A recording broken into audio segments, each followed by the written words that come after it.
Power 52 was created in 2015 after the unrest of Freddie Gray. The violence erupted after a funeral was held today for 25-year-old Freddie Gray.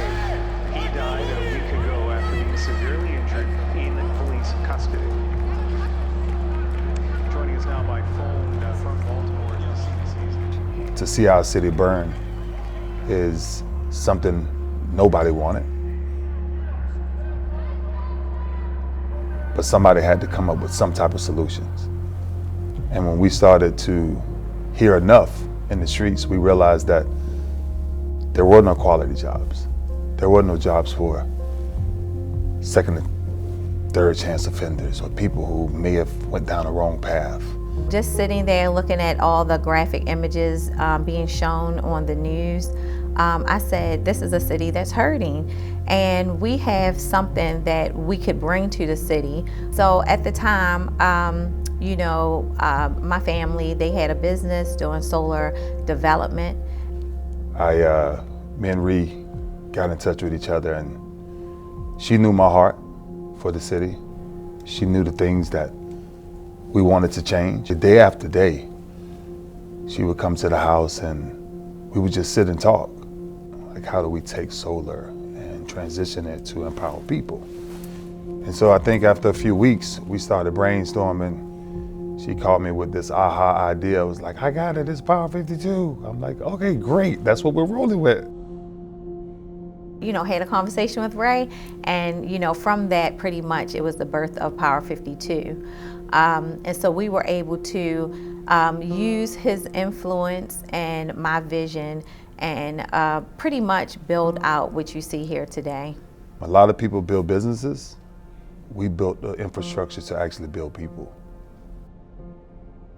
For a decade, Power 52 has been rewriting the story of what's possible.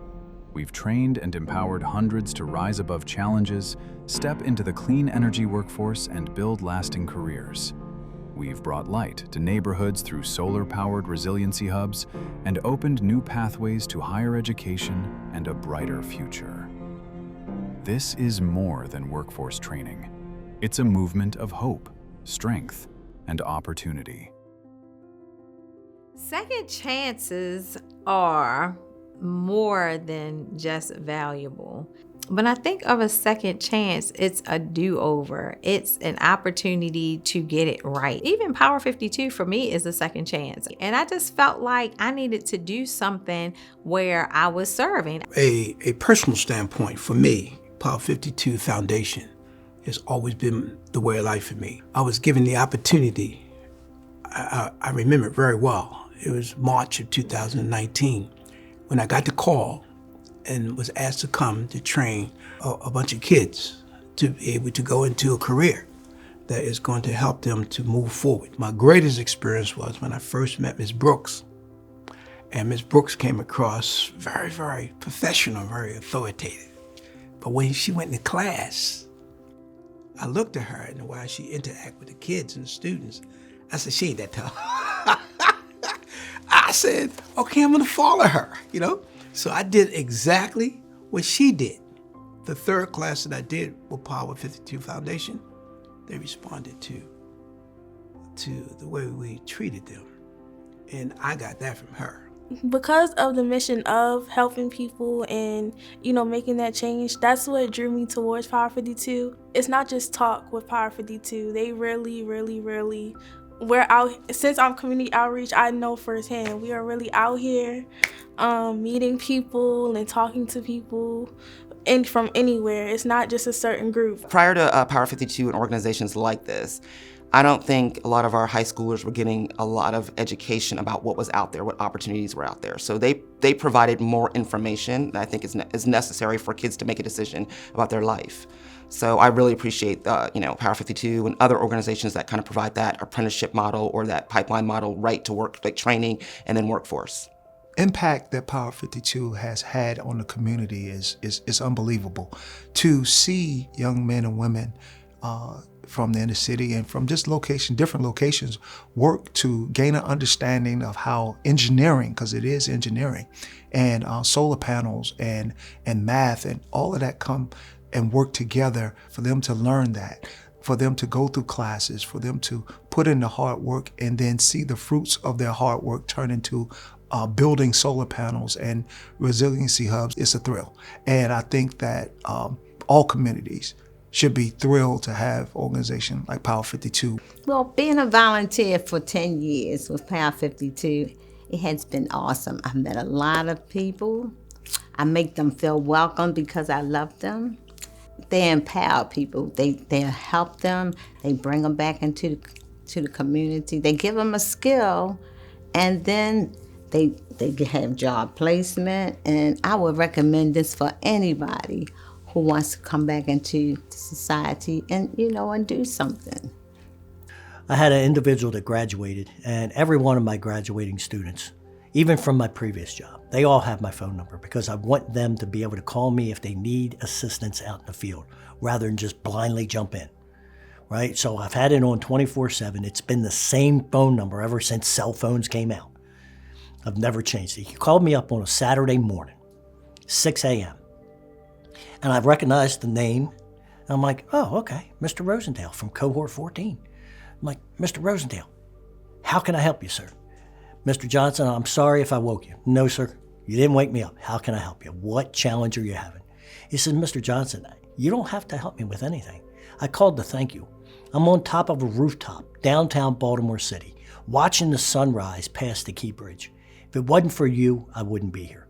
I told him, Mr. Rosendale, if it wasn't for you, you wouldn't be there. I gave you the knowledge. You chose to do something with it. We had a young guy, Christian, who I went to his graduation for Power 52, and he only had supervised visitation with his daughter because he had left the family, and the mother did not want him around because he couldn't earn a living and wasn't doing well.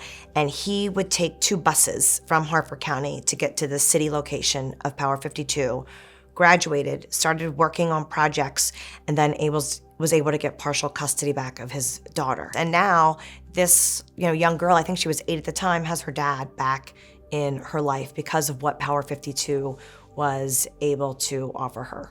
When you really see that we've had people come in who have been homeless, people who, and we didn't know that because sometimes pride gets in the way, but people that come in that didn't have any housing, didn't have any income, and we see within a few weeks after graduating, their whole situation turns around and they come back and they share those experiences with us.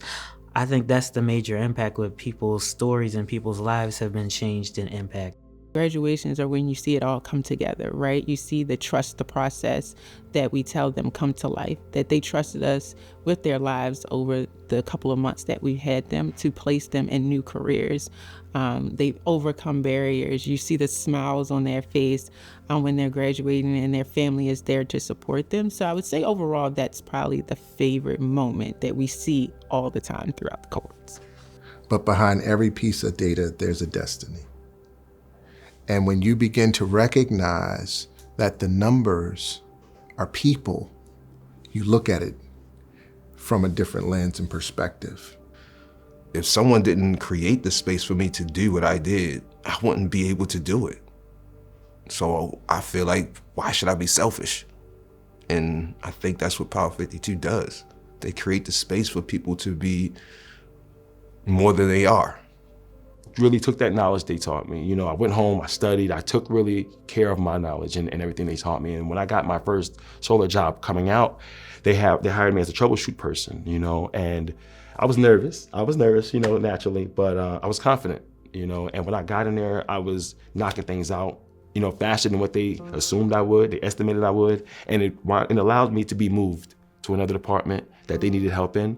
And when they see that I'm strong in that area, they kept me there, and it allowed me to travel more, network more, learn a lot more, and hopefully, I'll be an operations manager, in time. That's what I'm working toward, to build everything. And, it feels great because I feel like I love what I do. I have a purpose. Can you imagine what will happen if we actually change this city around? From second chances to lasting change, Power 52 has proven that when opportunity meets determination, entire communities can be transformed. The impact is visible in every graduate, every neighborhood, and every partnership built along the way. And the story of Power 52 is still unfolding, its future built on the strength of those it has empowered. Where do I see Power 52 in the next 10 years? Currently, I like to think that we are showing up, our work shows up in other cities across the nation because we have worked with so many different other organizations. And so our work has influenced many of the organizations who have come along the way through the Partners for Resilient Communities. Also, we were in the inaugural cohort for the Justice 40 Accelerator, and so many of our partners there, community partners, our work shows up and the things that they're doing in their own communities. And so when we go out and we are attending these convenings and we're visiting all these different sites and we get shout outs and, you know, these different organizations are saying, hey, we're doing this because we saw Power 52 do it. That lets us know, you know, that we're doing something good and it's impactful and it's not just here in the state of Maryland. From second chances to new beginnings, from breaking ceilings to building communities, every step of the journey points back to one thing. At Power 52, it's not about power, but empowerment. It's about the empowerment.